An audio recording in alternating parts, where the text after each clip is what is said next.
At any rate, I balk at the result. Photomolecular dissipation. Cartoons! Ed, and Eddy, one of the most beloved Cartoon Network shows of all time. And it's definitely a very good one in my eyes, although I don't know if I would consider this in my top 10 favorite Cartoon Network cartoons. Only time will tell if it will make my top 10.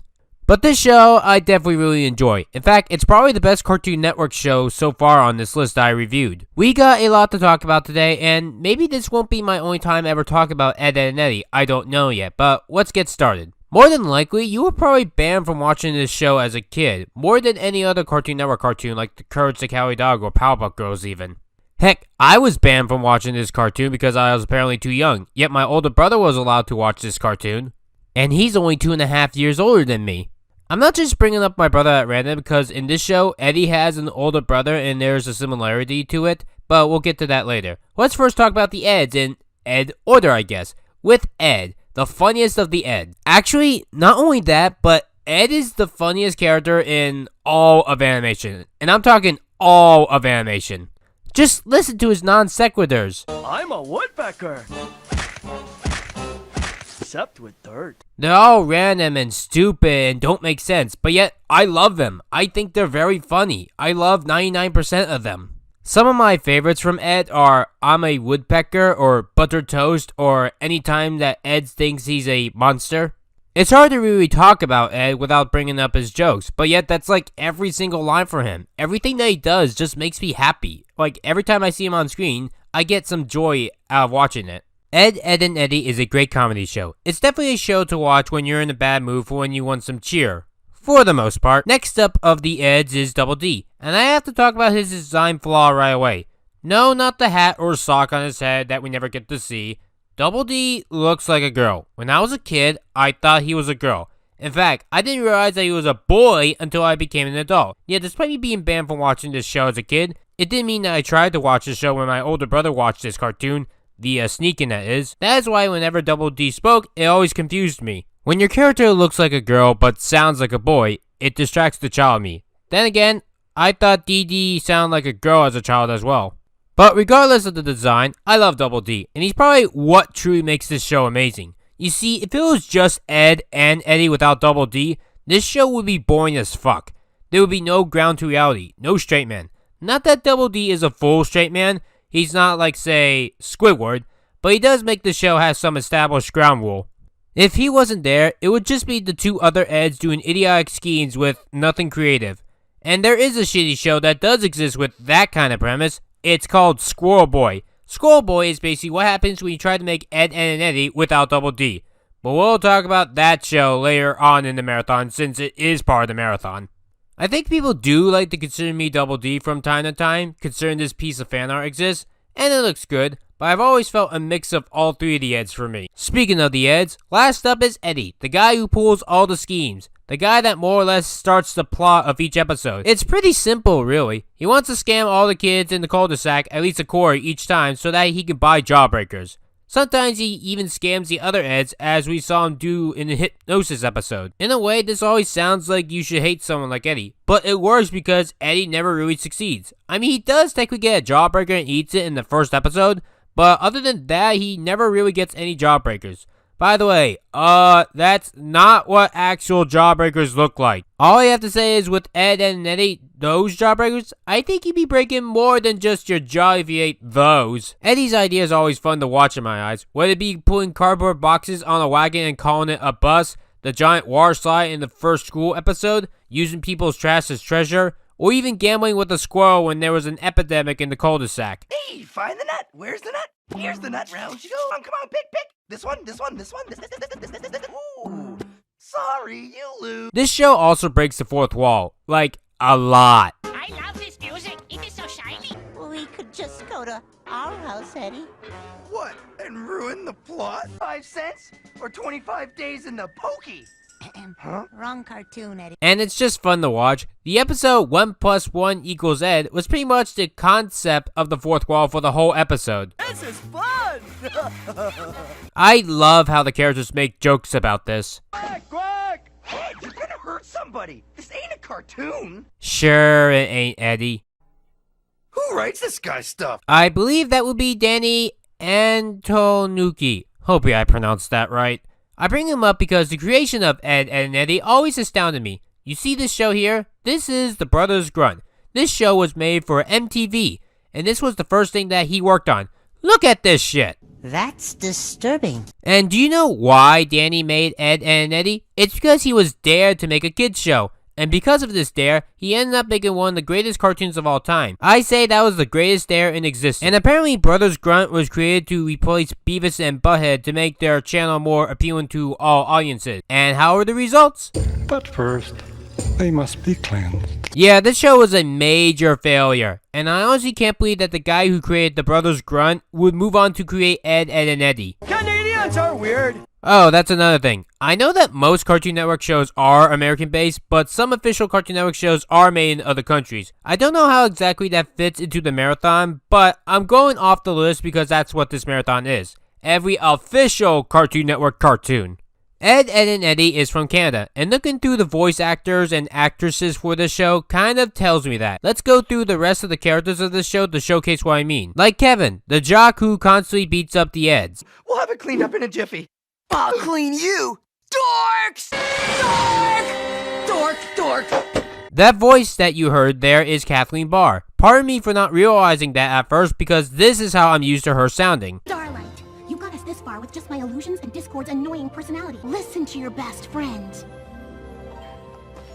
I thought that was Tara Strong at first doing the voice because it sounded like Terrence from Foster's. But no, that's the same voice as Trixie and Chrissy from My Little Pony.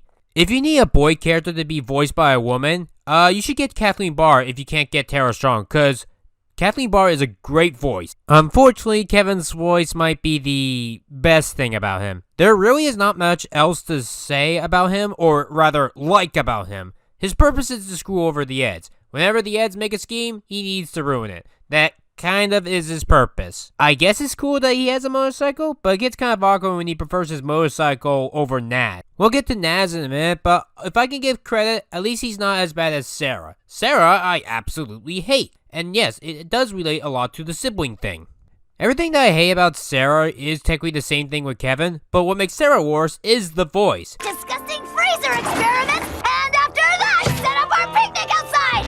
Sarah sounds like if you put your TV on to watch Arthur, and then you max the volume on your TV every time that DW was on.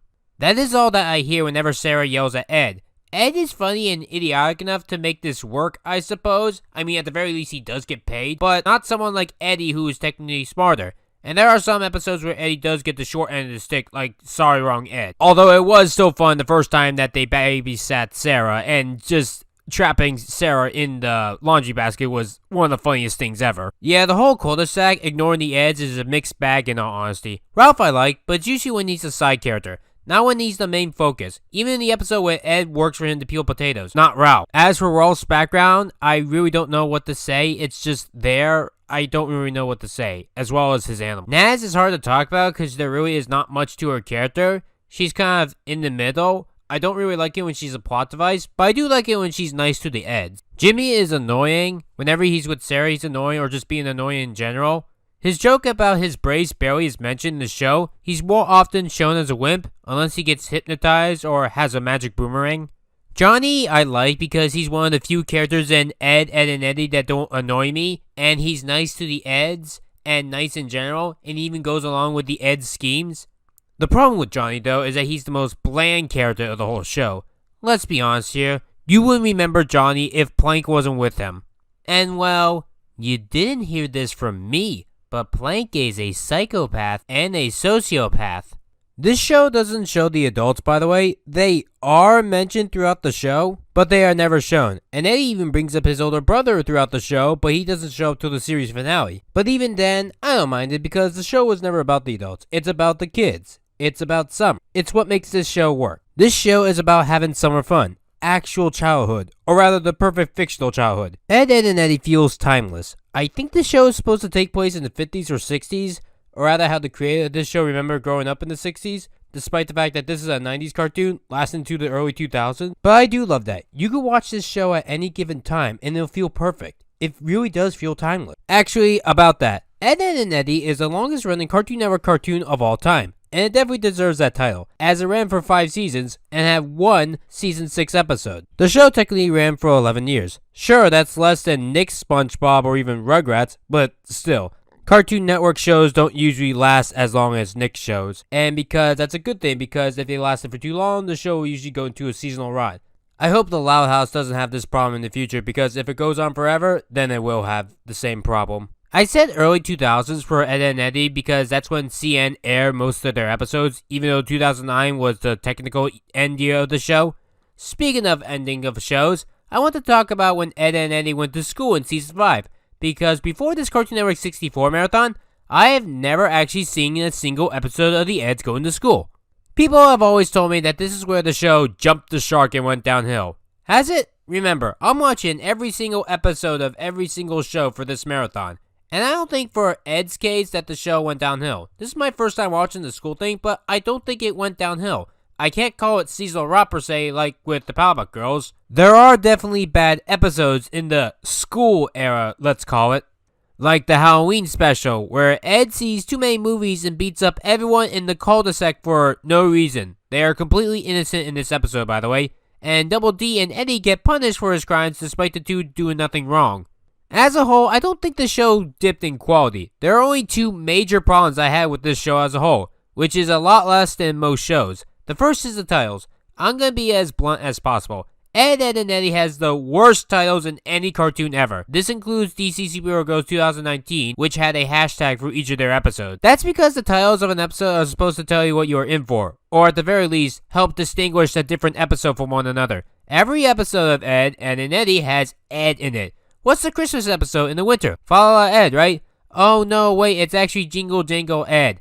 Fa La La Ed is the Christmas in July episode. Do you say what I say? Where'd you get that mistletoe? It's July. The Boomerang episode of Ed, Edd n Eddy isn't the Boomerang episode. It's called Hand Me Down Ed. Even my favorite episode of Ed, Edd n Eddy, 1 + 1 = Ed, it doesn't have anything to do with the fourth wall. It's just a random title. The episode where Eddy tries to get taller is A Pinch to Grow an Ed. The episode that introduces the Urban Rangers isn't called Urban Ranger Ed, it's called Oath to an Ed. And every episode is like that, which makes this confusing when looking up the show, specifically certain episodes. The other major problem with the show are the Kanker sisters. And if there's any reason why you would have been banned from watching this show, it's these 3 people here. Fuck these characters. Actually, you know what? They're not characters. They're plot device. What they do is come in at the last minute of the episode, even if they weren't in the episode prior, and punish the Eds for their wrongdoing. Sometimes the Eds didn't even do anything wrong in the episode. The episode where Eddy tries to get taller, the Kanker sisters come in out of nowhere and ruin everything. The Hypnotism episode, Kankers come in out of nowhere and ruin everything. The episode with the old photo camera, Eds are winning, and then the Kankers ruin everything. And trust me, a bad ending has a good chance of leaving a sour taste in your mouth, even if the rest of the episode is good. Even the actual show admits this is bad. Who's standing up to a cliche show ending for me? Using a character like Kevin, Sarah, or even Ralph would have been better to stop the Eds, not these 3 assholes. Everyone else in Ed, Edd n Eddy have some kind of personality. The Kankers don't. They live in a trailer park and torture who they come across. It's like a giant storm system with these 3, and 95% of the time they're torturing the Eds. The other 5% is when they're torturing each other or someone else on the cul-de-sac. They all sound annoying and they do everything they can to fucking piss me off. If the Eds are the best trio in Cartoon Network, then the Kankers are the worst trio in Cartoon Network. And even characters that I hate, like Sarah and Jimmy, are better than the Kankers. Give the Kankers this, they have the perfect name for themselves. Kanker is usually a synonym for cancer, or Kankasaur, meaning pain. And then, of course, there's the creepy fetish aspect with the Kankers. Wait, what are you doing? I'm an angel!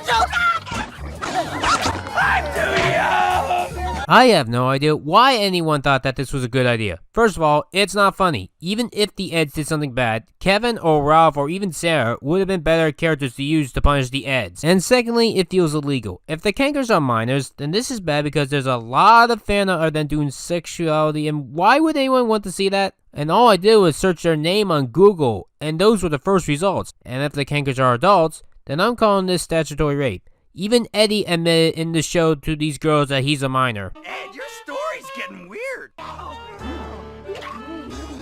a minor, stop! I suppose since I'm nearing the end of the review that the animation industry often has pedophile implications, and it's been starting since the 90s with Dexter. We're just gonna focus on Cartoon Network today. I wanted to bring this up in my Powerpuff Girls 2016 review, and I probably still will when I get to it, but it's disgusting. Even good shows like Steven Universe have this problem. Didn't want to do this, but you leave me no choice. Underwear, go! So, someone at Cartoon Network wrote, I want to see a 13-year-old boy naked and have him save the day by taking off his underwear, and then you decide to not only write it, but to also have it passed around the whole studio, then drawn, voice acted, then storyboarded, sent to South Korea, animated, fully fixed, and then aired on TV without a single person on the staff asking, why? You didn't need to have Steven get naked. You chose him to be naked. See, this is what happens when you don't 100% look over your shit before you air it. Wait, what? Not for this review, thank you. Even if it is on the eds.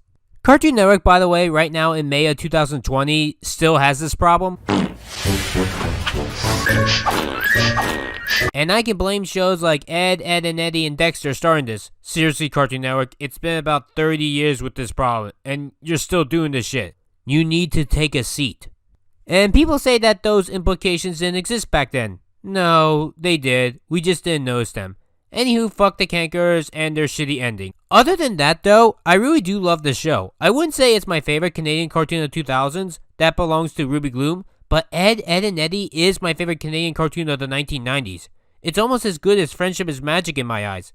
And maybe it's a coincidence or not, but Ed, and Eddy and Friendship is Magic have a similar or maybe even the same amount of good and bad episodes of their shows, at least the same average, where you will find as many bad episodes in Ed, and Eddy as you will in My Little Pony Friendship is Magic. And to end this review off, and even really the month of May off, I will say that I just finished the Ed, and Eddy Big Picture show for the first time ever, and it is now my favorite movie of all time that is based off a television show. And it only took 130 episodes, 4 specials, and a movie, Eddy. Even more than the SpongeBob movie, the My Little Pony Friendship is Magic movie, the Winnie the Pooh movie, the Teen Titans Go movie, and even the Powerpuff Girls movie. And I do have to agree with everyone else here. Why couldn't this have gotten the theatrical treatment over the Powerpuff Girls? As we're reviewing anything Ed, and Eddy in the future, I don't think I have any plans on giving a single episode or animation review per se. Normally, I don't like rewatching old cartoons, especially if I didn't grow up with them, but I think even after this marathon, I'm gonna rewatch Ed, and Eddy for fun. I really had fun watching this show. And I don't care if I saw every episode now. I really want to rewatch them and see what cool new things I can find in each episode. I don't really watch older stuff for fun unless it's for a review, but no, I really love this show. If I don't put this in my top 10 favorite Cartoon Network shows of all time, that will be because of the Kanker sisters. Get rid of them and this show would easily be my favorite Cartoon Network show of the 90s. That's Courage, the Cowardly Dog, in case you're wondering. But Ed, and Eddy is a definite pass. Go watch this show. It is a good show, despite its flaws. And there's a reason why this show is as popular as, say, My Little Pony Friendship is Magic and Steven Universe. However, this is not the last time that I will talk about Ed, and Eddy, because I do plan on giving the movie its own review, as a Ryan Animation review, because I really love that movie, and it does give me a lot to say. Unfortunately, it's going to be like 2 years from now when I review that movie, but I am definitely going to review that movie. Next time when we return to this marathon, which will be in the next month of June, we're taking a look at Mike, Lug, and Og, and why every single Cartoon Network show from the 90s aren't as good as people claim them to be.